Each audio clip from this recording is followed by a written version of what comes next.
नमस्कार, आप देख रहे हैं जे प्राइम भारत न्यूज और मैं हूं आपके साथ ज्योतिका। आइए रुक करते हैं खबर की ओर।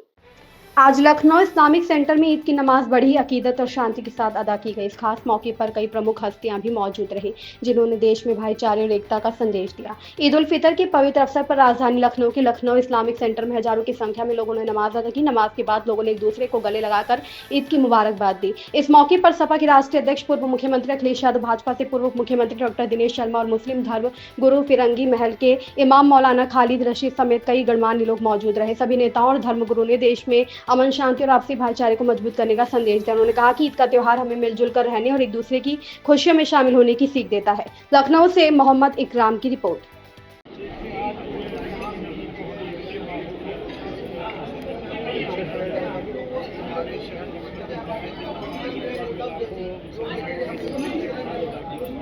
नमाज के बाद करीब भी आगे उधर और इस मौके पर तमाम बड़ी तादाद में मज़ाहिब के लोग आए और मुसलमानों के लोग मिल करके अपनी ईद की मुबारकबाद पेश करके हमारे शहर में देखिए, आज ईदगाह अशबाग में पुरअमन माहौल में ईद की नमाज अदा की गई और यकीनी तौर पर ईद जो है वो खुशियों का त्यौहार है, आपसी इत्तेहाद का त्यौहार है, मेलजोल का त्यौहार है।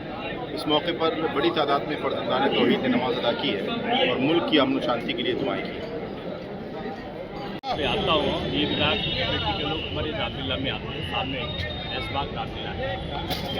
ये देश का एक ऐसा जगह है जहाँ ईदगाह और रामलीला आमने सामने है और दोनों मिलकर एक साथ पर्व मनाते हैं। पूरी दुनिया में जो हालात हैं चिंताजनक है, युद्ध बंद हो। हमारे देश के प्रधानमंत्री माननीय मोदी जी ने पूरे दुनिया को ये संदेश दिया है, शांति का संदेश, एकता और समन्वय और प्रगति का संदेश। मैं समझता हूँ कि ये हमारे हिंदुस्तान के सभी भाइयों का सौभाग्य है कि हम सब लोगों ने शांतिपूर्वक माहौल में होली मनाया और उत्तर प्रदेश शासन माननीय मुख्यमंत्री और प्रधानमंत्री मोदी जी के द्वारा जो व्यवस्थाएं की गई, होली भी अच्छी तरह बनी और आज ईद को भी के पर्व को भी लोगों ने दुगनी खुशी और दुगने अच्छे वातावरण में मनाया है। दुनिया को भारत से सीख लेना चाहिए कि भारत आगे बढ़ रहा है और वो शांति के समन्वय और सौहार्द के साथ बढ़ रहा है और दुनिया के तमाम मुल्क जो आपस में वोट की होली खेल रहे हैं वो बंद हो। आज के पर्व का यही संदेश है।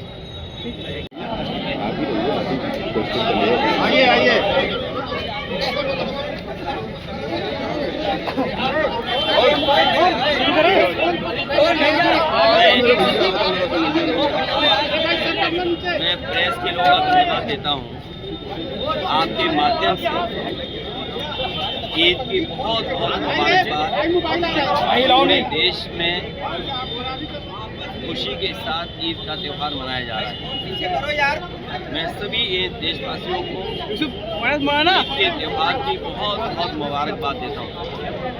अभी कुछ दिन पहले ही हम लोगों ने त्यौहार होली मनाया था, उसमें हम सब लोग गले मिलकर के एक दूसरे के बीच में जहाँ गुजिया बांटी थी, खुशियाँ बांटी थी, वहीं हमारा आज फिर एक और त्यौहार आया है, ईद का त्यौहार, जहाँ हम फिर गले मिले हैं, सिमैया और मिठाई खा करके एक दूसरे को मुबारकबाद देते हैं।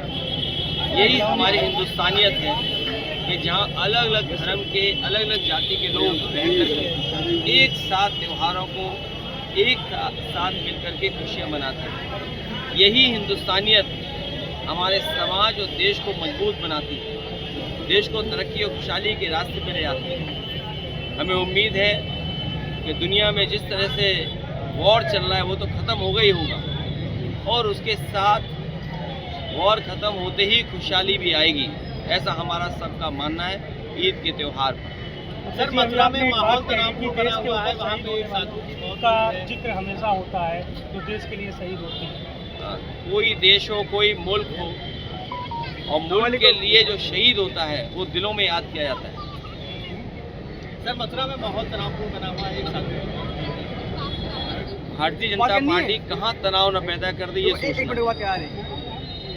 अगर मथुरा में, वृंदावन में धार्मिक स्थान पर साधु के साथ अगर ये व्यवहार हुआ हो, और वहीं काशी में जहाँ प्रधानमंत्री कई बार चुने गए हैं, खुलेआम एक छात्र ने एक छात्र को मार दिया, खुलेआम गोलियां चल रही हैं। इससे पहले गोरखपुर में गोरख धंधा होते हुए देखा होगा आपने, वहाँ भी खुलेआम गोली मार दी। पूरे प्रदेश में जो चाहता है वो कर लेता है, कोई कानून व्यवस्था की कोई व्यवस्था नहीं बची। और किस तरीके से चीज़ों को नफरत में बदला जाए, ये अगर कोई सीखना चाहता है तो भारतीय जनता पार्टी से सीख सकता है। सर, पश्चिम बंगाल के मुख्यमंत्री ममता बनर्जी ने बीजेपी को गद्दार और बेईमान पार्टी कहा। बेईमान सही का, बेईमान छोटा शब्द दिखता है। जो गंगा मैया के साथ धोखा दे सकता है, जो गंगा मैया के साथ इस तरह का व्यवहार कर सकता है, और हम लोगों ने तो जानबूझ करके कहा कि गंगा मैया केंद्र में आ जाएं। जिन्होंने ये कहा था कि हम गंगा मैया को साफ करेंगे, गंगा मैया ने हमें बुलाया है, अरबों खरबों रुपए किसकी जेब में चले गए।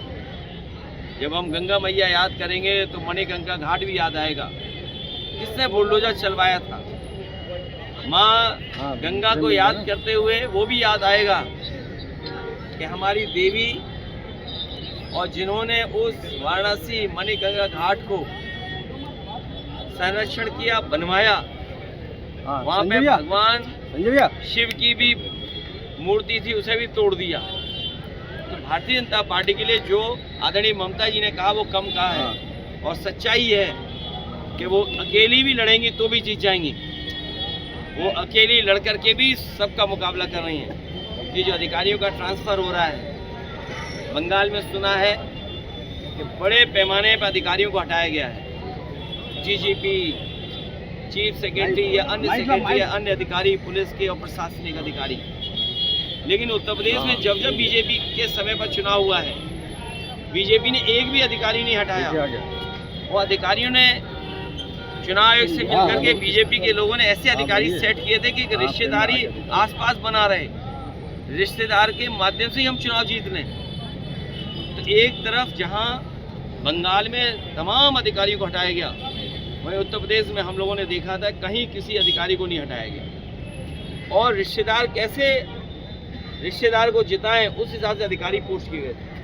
सर, कैबिनेट विस्तार की चर्चा है, कहा जा रहा है कि बागी मंत्री जो आपकी पार्टी के हैं उनको भी कैबिनेट में जगह दी जाएगी। मेरे साथी, ध्यान मत हटाओ। ईद का त्यौहार है, खुशियाँ मनाओ, सिमई खाओ, गले मिलो, भाईचारा लाओ, प्रेम लाओ, मोहब्बत लाओ, आपस में दूरियां कम हो। और ये सब नाटक है भारतीय जनता पार्टी का। देखिए, भारतीय जनता पार्टी का नाटक हमने आपने देखा। पूजनीय शंकराचार्य जी लखनऊ आए थे और तमाम लोगों ने ये कहा था, भारतीय जनता पार्टी के लोगों ने, कि हम उनके लेट जाएंगे उनके सामने, सष्टांग होकर के उनका सम्मान करेंगे। पूजनीय शंकराचार्य जी आए लखनऊ में, बताओ वो लोग कहाँ गायब हो गए, कहाँ अदृश्य हो गए, कहाँ इनविजिबल हो गए। और फिर बहुत सारे लोगों का मन था कि आपस में बैठ करके बाटी चोखा खा लें। इस राजधानी में दोबारा बाटी चोखा की दावत नहीं हो पाई। और फिर छुट्टियां पकड़ करके छीन लिया गया। कितना अपमानित हुए सोचिए। हमारे बटुक लोगों के पैर छू करके उन्हें दक्षिणा दी गई थी, दक्षिणा नहीं दी गई थी, मैं गलती से बोल गया, दक्षिणा नहीं दी गई उन्हें। तो ऐसे लोग भी हैं यहाँ राजधानी में रहते हैं। तो शपथ किसकी होगी? शपथ अब 2027 में होगी। बड़ी शपथ होने जा रही है। समाजवादी लोग इनको पीडीए के साथ लेकर के इन्हें हटाने जा रहे हैं, चाहे ये विस्तार करें चाहे सिकुड़ जाए, इनका कुछ चलने वाला नहीं है। सर, ओम प्रकाश राजभर ने कहा है कि वो सिर्फ टिप्पणियों में शंकराचार्य जी के ऊपर जिसके नेताओं ने ही उनसे मुलाकात की है। मुझे नहीं पता, जिसका दाना उसका गाना, जिसका दाना उसका गाना। तो आप सब लोग मिलकर के आज त्यौहार मनाइए। बहुत बधाई, बहुत शुभकामनाएं। इस खबर में बस इतना ही। बने रहिए जे प्राइम भारत न्यूज के साथ।